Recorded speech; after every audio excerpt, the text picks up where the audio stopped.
मरियम कब्र को देखने आई और देखो एक बड़ा भूचाल आया, क्योंकि खुदावंद का फरिश्ता आसमान से उतरा और पास आकर पत्थर को लुढ़का दिया और उस पर बैठ गया। उसकी सूरत बिजली की मानित थी और उसकी पोशाक बर्फ की मानित सफेद थी, और उसके डर से निगहबान कांप उठे और मुर्दा से हो गए। फरिश्ते ने औरतों से कहा, तुम ना डरो, क्योंकि मैं जानता हूं कि तुम यीशु को ढूंढती हो जो मसलूब हुआ था। वो यहां नहीं है, क्योंकि अपने कहे के मुताबिक जी उठा। आओ ये जगह देखो जहां खुदावन पड़ा था, और जल्द जाकर उसके शागिर्दों से कहो कि वो मुर्दों में से जी उठा है। और देखो वो तुमसे पहले गलील को जाता है, वहां तुम उसे देखोगे। देखो मैंने तुमसे कह दिया। और वो खौफ और बड़ी खुशी के साथ कब्र से जल्द रवाना होकर उसके शागिर्दों को खबर देने के लिए दौड़ी। और देखो यीशु उनसे मिला और उनसे कहा सलाम। उन्होंने पास आकर उसके कदम पकड़े और उसे सिजदा किया। इस पर यीशु ने उनसे कहा, डरो नहीं, जाओ मेरे भाइयों से कहो कि गलील को चले जाएं, वहां मुझे देखेंगे। कलाम मुकद्दस का पढ़ा, सुना और कबूल किया जाना हम सब के लिए बाइसे बरकत हो। सब कहे आमीन। आमीन। मसीह में मेरे प्यारे अजीज भाइयों बहनों, आज पूरी दुनिया के अंदर मसीह का मुर्दों में से जी उठने का दिन बड़े जोशो जज्बे के साथ मनाया जा रहा है। और मुल्क पाकिस्तान के अंदर और इस गांव वडाला सिंधवा के अंदर भी ये मसीह का मुर्दों में से जी उठने का दिन मनाया जा रहा है, और इसलिए आप सब यहां पर मौजूद हैं। ये जो बाइबल मुकद्दस के अंदर दोनों वाकयात हैं, मसीह का सलीब पर चढ़ जाना और उसका मुर्दों में से जी उठना, ये नहायत अजीब वाकयात है, जिसे शायद इंसानी अकल तस्लीम नहीं करती, क्योंकि ये मफूकुल फितरत काम है जिन्हें हम मोजज़ा कहते हैं। इसका ताल्लुक जो है डायरेक्ट बनीनो इंसान के साथ है, डायरेक्ट मेरे और आपके साथ इसका ताल्लुक है। हमें यह बात याद होगी कि क्रिसमस के मौका पर हम यशाया नबी की मार्फत उसके सहीफे में से इस आयत को पढ़ते हैं कि हमारे लिए एक लड़का तौलत होगा,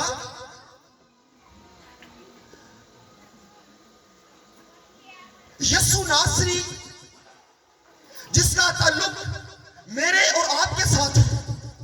वो हमारा रिश्तेदार है, क्योंकि वो हमारा खालिक करने वाला है। बाइबल मुकद्दस हमें बताती है कि खुदा ने इंसान को अपनी शक्ल, अपनी सूरत और अपनी शबीह पर बनाया।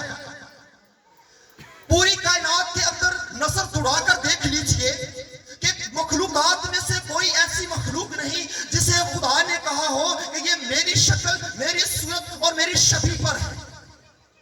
इसलिए इंसान जो खुदा की सूरत पर है, खुदा की शबीह पर है, इसकी बहुत कीमत है। इंसान एक कीमती है। मैं और आप जो यहाँ पर बैठे हुए हैं, हम खुदा की नजर में कीमती हैं। इंसान चाहे बड़ा हो चाहे छोटा हो, उसकी एक कीमत है। इंसान चाहे महलों के अंदर रहता हो चाहे वो झोपड़ी के अंदर रहता हो, खुदा के नजदीक उसकी एक कीमत है। खुदा उसकी कदर करता है। खुदा उस इंसान के साथ मोहब्बत करता है, और उसी मोहब्बत का ये आलिम था कि खुदा ने इस दुनिया के अंदर अपने बेटे को भेज दिया। और जिस दुनिया में खुदा ने बेटे को भेजा, यूहन्ना की मार्फत अंजील बयान करती है, तीसरे बाब की 16वीं आयत, खुदा ने दुनिया से ऐसी मोहब्बत रखी कि उसने अपना इकलौता बेटा बख्श दिया, ताकि जो कोई उस पर ईमान लाए वो जिंदगी हलाक ना हो, हमेशा की जिंदगी की तरफ गामसन हो जाएगी। मेरा और आपका यीशु मसीह जो जिंदगी हमें सलीब पर देने के लिए आया था, वो उससे कोई जबरदस्ती नहीं करवा रहा था। ये बाप की मोहब्बत थी अपनी मखलूक के साथ, और बाप ने उसी मोहब्बत की बिना पर अपने बेटे को इस दुनिया के अंदर भेज दिया। और जिस दुनिया के अंदर बेटे को भेजा था, ये दुनिया काबिले सजा थी, ये वाजिबे सजा थी, ये कैदी थे, गुलामी में रहते थे, ये गुलामी की मंडी में रहते थे। और इसी पास ये चारा नहीं था कि वो किसी तरीके से निजात को हासिल कर सके, किसी तरीके से अपनी उस कैद से बाहर आ सके, किसी तरीके से अपने गुनाहों का कफारा अदा कर सके। उस सारे काम के लिए एक बेऐब बर्रे की जरूरत थी। परसों फ्राइडे के दिन हमने अपने अपने चर्चिस के अंदर गुड फ्राइडे का दिन सेलिब्रेट किया। और आप, मेरा ईमान है कि आपके सबके पादरी साहबान और आपके जो लीडरान हैं, उन्होंने इस बात को सिखाया होगा कि यीशु को जब पिलातुस की अदालत में पेश किया जाता है, और जब पिलातुस की तरफ से ऑर्डर जारी किए जाते हैं, वो कहता है कि ये शख्स जो है वो बेगुनाह है। और दूसरा किरदार जो है उस जगह पर बराबा का हमें मिलता है। बराबा जो है वो कैदी था, गुनहगार था, जालिम था, कातिल था, काबिले सजा था, सजा उस पर वाजिब हो चुकी थी। लेकिन जब लोगों से पूछा जाता है तो क्या जवाब मिलता है? कहते हैं कि आप हर साल ईद पर एक बंदा छोड़ देते हैं। ईद फसा की बात कर रहा था, तो इस साल हमारे लिए बराबा को छोड़ दे और यीशु को सलीब पर चढ़ा दे। बराबा जो एक कैदी था, नॉमिनेट मुजरिम था, जालिम था, यकीनन वो गुनहगार था, और उस पर वाजिब थी कि उसे सलीब पर चढ़ा दिया जाए। जब उसने कैद का दरवाजा खोला गया और उसने देखा होगा कि अभी मेरा वक्त आ चुका है कि मुझे मसलूब कर दिया जाए, लेकिन जैसे ही उसे कैद खाना से बाहर निकाला जाता है, अचानक से एक अजीब सी आवाज उसके कानों में आती है। उसे कहा जाता है कि तुझे रिहा किया जा रहा है, और तेरी खातर एक शख्स को जो बेकसूर है, उसका नाम यीशु नासरी है, उसे मसलूब किया जा रहा है। तो उसकी खुशी की इंतहा ना थी। उसके लिए ये एक स्टेटमेंट एक बड़ी अजीब स्टेटमेंट थी। वो शायद थोड़े वक्त के लिए इस बात पर यकीन ना कर सका, शायद थोड़े वक्त के लिए इस बात को मानने से इनकार कर दिया। मेरे अजीजों, यीशु उस बराबा की जगह पर कुर्बान किया गया। बराबा क्या था? वो कैदी था, वो मुजरिम था, वो जालिम था, और सजा उस पर वाजिब थी। उस पर वाजिब था कि उसे सलीब चढ़ाया जाए। रूमी दस्तूर के मुताबिक जिस कैदी को कैद कर लिया जाता, उसे सलीब चढ़ाया जाता। लेकिन जब उसके कानों में ये आवाज पहुंचती है कि आपको रिहा किया जा रहा है, और आपकी जगह पर जिस बंदे को सलीब दिया जा रहा है वो यीशु नासरी है, वो बेकसूर है, और उसे इस बात का पता था कि वो बेकसूर है। मसीह में अजीज भाइयों बहनों, आज इस बात पर गौर कीजिए कि यीशु उस वक्त महज एक बराबा की जगह पर कुर्बान किया गया था। यीशु बेकसूर था, बेगुनाह था, लेकिन वो बराबा जो था वो कैदी था, वो जालिम था, और वो काबिले सजा था। यही मेरा और आपका हाल है। हम अपने मुआशरे में रहते हुए, हम अपने इर्द गिर्द रहते हुए, हम अपनी सरिश्त में आदम से लेकर आज तक हम गुनहगार थे, हम कैदी थे, हम गुनाह की गुलामी के अंदर पड़े हुए थे, हम काबिले सजा थे, हम जालिम थे, हम कातिल थे। हमारी खातर एक बंदे को कुर्बान कर दिया गया, और ये हमारे लिए खुशखबरी है कि हमारी खातर हमारा मसीह वो मशक्कतें, वो जुल्म, वो सितम, वो दुख, वो करब जो हमारे ऊपर चुकाने को था, हमारे मसीह ने अपने ऊपर ले लिया और सलीब पर अपनी जान को कुर्बान कर दिया ताकि मैं और आप निजात पा सके। हालेलुया। वो सजा जो हमें दी जाने वाली थी उसने खुद अपने ऊपर ले ली और सलीब पर कुर्बान होकर 30 दिन के बाद मुर्दों और कब्रों में से जी उठा और अब्दुल्लाबाद जिंदा रहेगा। This is good news. पौलुस कहता है कि उसने हमारी मुशक्कतें उठा ली, हमारी सजाएं ले ली, इंसान को रिहाई और छुटकारा देने के लिए हमारा यीशु इस दुनिया के अंदर आ गया। और जैसे मैंने पहले बताया कि उसे जबरदस्ती इस बात के लिए कायल नहीं किया गया। दुनिया के अंदर कोई भी चीज उस पर गालिब नहीं आ सकती थी, कोई भी चीज उस पर हुक्मरानी नहीं कर सकती थी, कोई भी चीज उसको जबरदस्ती मसलूब नहीं कर सकती थी। उसने खुद अपने आप को पेश किया, उसने खुद अपने आप को इस बात के लिए पेश किया। आपको याद होगा कि भागे गतसमनी के अंदर जब यीशु को सिपाही पकड़ने के लिए गए, वो लोग यकीनन उनके पास हथियार भी होंगे, उनके पास अख्तियार भी था और वो तादाद में भी ज्यादा होंगे। और वहां जाते हैं और जाकर पूछते हैं यीशु नासरी कौन है, और यीशु ने सिर्फ एक जुमला अदा किया था। वो क्या था? मैं हूं। और वो सब के सब जमीन पर गिर गए। ये मेरे और आपके यीशु की कुदरत है। और इसी बात के अंदर उसने कहा था अगर मैं चाहूं तो बाप से 12 दुश्मन फौज मंगवा सकता हूं। ये तकरीबन 72,000 फरिश्ते बनते हैं। और आज हम देखें फरिश्ता तो एक ही नहीं, फरिश्ता तो एक ही बहुत ताकत वाला है। अगर 72,000 वो चाहता तो अपने बाप से 72,000 फरिश्ते मंगवा सकता था। यीशु ने खुद अपनी मर्जी से अपने आप को कुर्बान होने के लिए पेश किया। वो यीशु को पकड़ने के लिए आए हैं और वो नीचे गिरे हैं और यीशु उनको पकड़कर उठा रहा है। ये मेरे और आपके यीशु की कुदरत है, ये मेरे और आपके यीशु के पास कुव्वत है।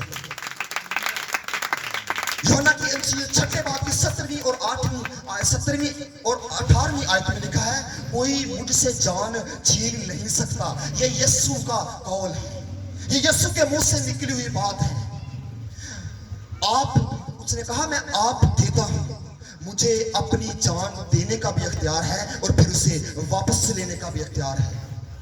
कोई गुनाहगार शख्स किसी दूसरे गुनाहगार शख्स को निजात नहीं दे सकता था, क्योंकि कलाम कहता है कि सब ने गुनाह किया और खुदा के जलाल से महरूम हुए।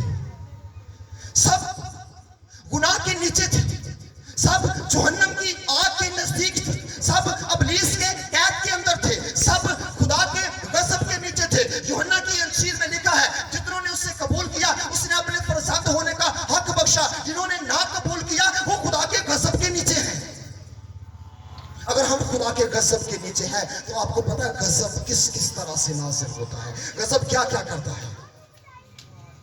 खुदा ने उससे बचाने के लिए, उस गजब से, उस जहन्नम की आग से बचाने के लिए इस दुनिया में हमारे यीशु नासरी को भेजा ताकि हम उस पर ईमान लाएं और हम इस गजब के नीचे से निकल जाएं। हालेलुया, हालेलुया, समन से hallelujah, hallelujah. This is our Easter. ये हमारा मसीह का मुर्दों में से जी उठने का दिन है। दूसरे दिन जब यीशु को कब्र के अंदर रख दिया गया, और दूसरे दिन सरदार काहिन और फकीह क्या करते हैं, फिर पिलातुस के पास जाते हैं और उसे कहते हैं कि उस बाइबल में लिखा हुआ है कि उस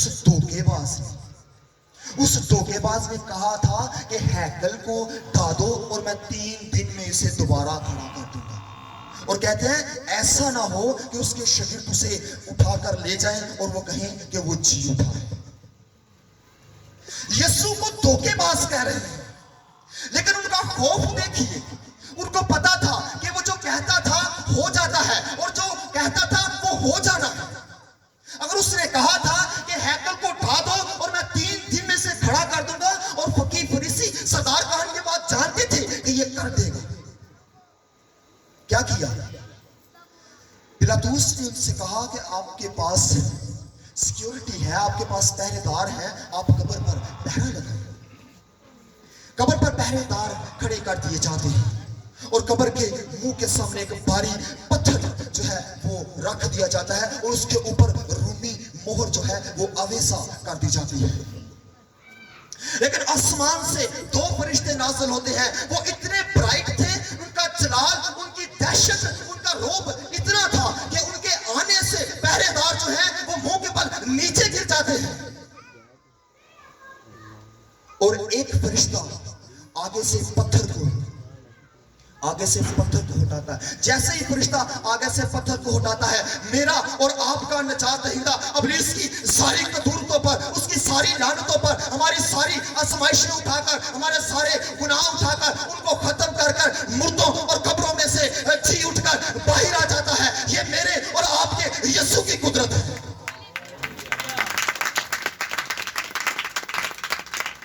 मेरा ईमान है कि अगर फरिश्ता ना आता, कब्र से आगे से पत्थर को ना हटाता, मेरे और आपके यीशु के अंदर ये कुव्वत थी कि वो फिर भी जिंदा हो सकता था। आपका ईमान है? अरे उसके कहने से दरिया जो है वो रास्ता छोड़ देते हैं, उसके कहने से कुलसम दो हिस्सों में तकसीम हो जाता है, उसके कहने से 4 दिन का मुर्दा लाजर कब्र से बाहर आ जाता है। उसके अंदर ये कुव्वत थी, उसके अंदर ये कुदरत थी कि वो ऐसे भी जिंदा हो सकता था, क्योंकि वो सारी कब्रों का खालिक करने वाला है, क्योंकि वो इस कायनात का खालिक करने वाला है। कब्र के अंदर इतनी जरूरत ना थी, कब्र की इतनी औकात ना थी कि उसे अपने अंदर रख दी, लेकिन वो खुद अपने आप को वहां पर पेश किए हुए हैं। वो हमें उस निजात के सारे मंसूबे को, जो बाप ने निजात का मंसूबा हमारे लिए रखा था, उसको पूरा करना चाहता था, और उसने खुद अपने आप को इस बात के लिए पेश किया ताकि हम पूरी तौर पर निजात पा सकें, ताकि पूरी तौर पर जो है कामिल बन सके। सलीब के ऊपर वो दुख की हालत में, वो कर्ब की हालत में है। हमने परसों ही गुड फ्राइडे में अपने अपने चर्चेस में कलमों में से सुना होगा कि वो दुख की हालत में है, वो कर्ब की हालत में है, और उसे पतमिली मै जो है उसके मुंह के साथ लगाई जाती है। पतमिली मै क्या करती थी? जो कैदी सलीब पर चढ़ाए जाते थे, जो पतमिली मै उनको पिलाई जाती थी, और उसके साथ वो कैदी जो था, वो मुजरिम जो होता था, वो नशे की हालत में आ जाता था, और वो तमाम तकलीफें, तमाम दुख जो है वो ऐसे ही बर्दाश्त कर लेता था जैसे नशे में आ गया, और वो दुख तकलीफें उस तौर से उसे तकलीफ नहीं देती थी। लेकिन मेरा और आपका यीशु, उसने पतमिली मै को पीने से इनकार किया, उसने सिरका पीने से इनकार किया, क्योंकि वो तमाम दुख, तमाम कर्ब, तमाम तकलीफें, तमाम दुख अपने ऊपर बर्दाश्त करना चाहता था, ताकि हम ये दुखों में से ना गुजर सके, क्योंकि वो हमारी नुमाइंदगी कर रहा था। ये मेरे और आपके यीशु की कुदरत है। वो हमारी खातिर दुखों को, तकलीफों को और कर्ब को बर्दाश्त कर रहा है। और बस लोगों को मैंने सुना कहते हैं कि यीशु जिस्मानी तौर पर ही सिर्फ दुखों और कर्ब को जो है वो बर्दाश्त कर रहा था। नहीं, वो रूहानी तौर पर भी दुख को बर्दाश्त कर रहा था, वो रूहानी तौर पर भी उस अज़ियत को बर्दाश्त कर रहा था। अगर वो जिस्मानी तौर पर, सिर्फ जिस्मानी तौर पर दुख को बर्दाश्त करता, तो सिर्फ हमारे जिस्मों का निजात दहिंदा होता। मेरा और आपका यीशु मसीह जो है वो हमारी जिस्मों का भी निजात दहिंदा है, हमारे रूहों का भी निजात दहिंदा है। ये उस यीशु के अंदर कुव्वत है। और जब उसने सारे मामले को, सारे दुख को, सारे कर्ब को बर्दाश्त किया, और बाप की तरफ से वो जो मंसूबा था, वो जो प्लान था मेरे और आपकी निजात का, वो जब पूरा होता है तो उसकी ज़ुबान अक़दस से एक कलमा निकलता है, इट इज फिनिश्ड, तमाम हुआ। अगर इसका इंग्लिश ट्रांसलेशन है, इट इज फिनिश्ड, सब खत्म हो गया। यानी बाप ने इंसान के निजात के मंसूबे के लिए जो काम करना था वो तमाम कर दिया था। अगर इसकी ग्रीक ट्रांसलेशन देखें तो वहां से हमें मतलब मिलता है कि इंसान यीशु के सुपुर्द जो ड्यूटी की गई थी, जब उसने उस सारी ड्यूटी को, इंसान की सारी निजात का काम कर दिया, तो उसने कहा इट इज फिनिश्ड, तमाम हुआ। This is our Easter. This is our resurrection. ये हमारे मसीह का मुर्दों में से जी उठना है। मसीह में अजीज भाइयों बहनों, मैं आपके वक्त की कदर करता हूं, मैं आपका शुक्रगुजार हूं। आप यहां पर बैठे हुए आप कलाम को सुन रहे हैं, और मेरा ईमान है कि आज का कलाम आपकी जिंदगी में किसी ना किसी तौर पर काम करेगा। बराबा की मिसाल हमने देखी। वो शख्स क्या था? कैदी था, गुनहगार था, वो कातिल था, वो जालिम था, वो काबिले सजा था। लेकिन यीशु उसकी जगह मसलूब हुआ और बराबा को क्या किया? रिहा कर दिया गया। आज सैकड़ों बराबा इस दुनिया के अंदर, सैकड़ों, लाखों, करोड़ों बल्कि इस दुनिया के अंदर बराबा फिर रही हैं, जो हम मुसलसल गुनाह कर रहे हैं अपने गली मोहल्लों के अंदर, अपने शहर के अंदर, अपने मुल्क के अंदर जुल्म कर रहे हैं लोगों पर, गुनाहगार हैं। इन सब सिचुएशन ये कातिल भी है। लेकिन मेरा और आपका यीशु मसीह ये नहीं चाहता कि इंसान जो है वो खुद उसकी सजा को भुगते। मेरा और आपका यीशु मसीह आज से 2023 साल पहले सलीब पर कुर्बान हुआ ताकि हम उस पर ईमान लेकर आए, ताकि हम उस जो अपनी सजा है, अपनी सारी मुशक्कतें हैं उसके ऊपर लाद दें।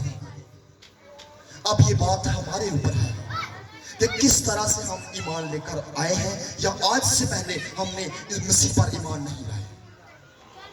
ये मेरे और आपके लिए ये क्वेश्चन मार्क है, सवालिया निशान है। अपने आप से पूछिए, क्या मैं इससे पहले मसीह पर ईमान लेकर आया हूं? उसने मेरी खातिर ये दुख, मेरी खातिर ये तकलीफें उसने अपने ऊपर ली, और मैं क्या कर रहा हूं? आज मैं अपने फैमिली के साथ, आज मैं अपने घराने के साथ, या मैं अपने रिश्तेदारों के साथ उस तरह की ऐशो इशरत के काम कर रहा हूं, लोगों पर जुल्म कर रहा हूं, और अपने बच्चों को भी शेखी दे रहा हूं कि आप जो चाहता है करें, आप ये ड्रामे देखें, मुजरे देखें, जुए खेलें, शराबें पी, क्योंकि हमारे पास पैसा है। कहते हैं लोग, मैंने देखा है, कहते हैं जाओ जाके जो मर्जी करो, साढ़े को पैसा ही बना जाए। लेकिन उस सलीब की तरफ देखिए प्यारे अजीज भाइयों बहनों, जहां पर मेरा और आपका यीशु मसीह, क्या हम हर रोज उसे मसलूब कर रहे हैं? अगर हम बार बार गुनाह में गिर रहे हैं, अगर हम बार बार हरामखारी के अंदर, ज़िनाकारी के अंदर, लोंडेबाजी के अंदर, जुए खेल रहे हैं, शराबे पी रहे हैं, तो हम बार बार उसे मसलूब कर रहे हैं। हम बार बार उसे उन्हीं दुखों से, उन्हीं तकलीफों से गुजार रहे हैं। लम्हाए फिक्रिया अपने अपने गिरेबान में झांक कर देखिए। मैं अपने आप को जानता हूं मैं किस तरह का हूं, आप अपने आप को जानते हैं, भाई अपने आप को जानते हैं, बहनें अपने आप को जानती हैं कि वो क्या है, या उसके अलावा मेरा और आपका खुदा हमें जानता है। अपने आप से पूछिए, खुदावंद आज के कलाम के वसीले से मुझे और आपको बरकत दे।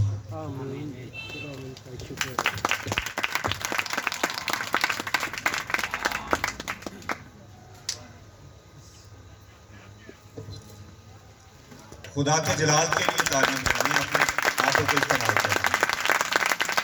शुक्रिया, थैंक यू।